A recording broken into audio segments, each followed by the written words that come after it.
creo que temos todos claro que o país está mal gobernado, que o país está moi mal e que os gobernos do PP son un desastre e hai que votalos. Creo que non ten moito sentido incidir neso.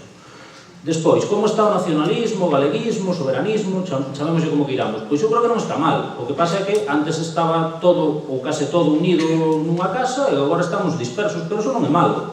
Eso corresponde a uns tempos de cambio e os galeguistas, os nacionalistas, estamos cambiando, hai novas organizacións, pero eso é bom. E máis, estamos participando en cousas con xente que non é estritamente nacionalista e creo que eso é bom tamén, porque é bom que se oxixenen as ideas e que se oxixenen os movimentos sociais.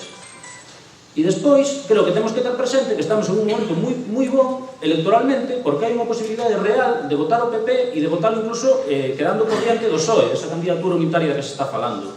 Non hai máis que ver o que pasou nas Xerais, non? O sea, hai 6 deputados, 2 senadores, que, bueno, que igual non son todos nacionalistas, pero a mí, personalmente, non me interesa tampouco que sexa, non? Entón, eu simplemente vou a retomar algunhas das cousas que se dixeron aquí. O que dixo Xosé Lois da Pobra, non? Creo que temos que participar nos procesos de confluencia, pero evitando entrar como lobbies ou discutindo coa xente, é dicir, cada un ten as súas ideas e habrá que poñelas en común, non? Pero hai que fuxir de actuacións da bella política, como se dice a veces, non?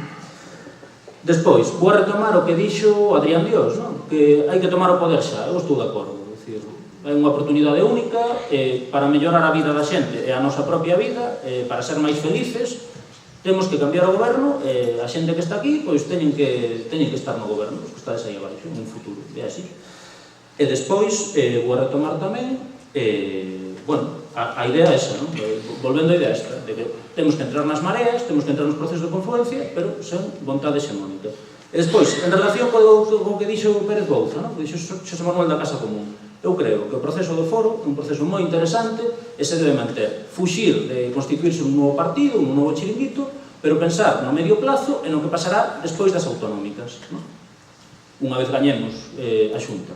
Mentres tanto, eu creo que temos que ter moi claro que nas Xerais hai que traballar en marea, que nas autonómicas hai que traballar porque haxe unha candidatura única e cada un a título individual na súa localidade, nos procesos que haxa ou nas asambleas conxuntas que se convoquen. Creo que casi todo o mundo ten claro.